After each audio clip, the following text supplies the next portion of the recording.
దైవజనునికి లోబడుట.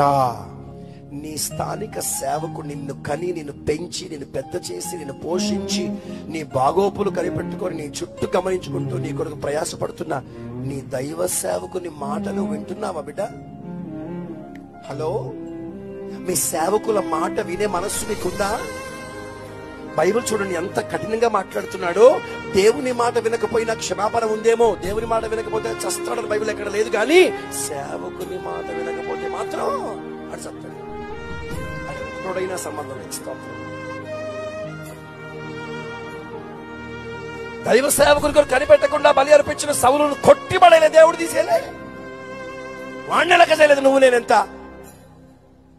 ఈ రోజున సంఘములో విశ్వాసులు భక్తి చేసే విషయంలో నైపుణ్యత కలిగి ఉన్నవారు, నో డౌట్. కానీ నీ సేవకుని మాట వినే విషయంలో నీ గురించి నువ్వు సాక్ష్యం చెప్పే దమ్ము ధైర్యం నీకుందా? అన్ని విషయాల్లో సేవకునికి లోబడుతున్నావా? అన్ని విషయాల్లో సేవకుల మాట వింటున్నావా?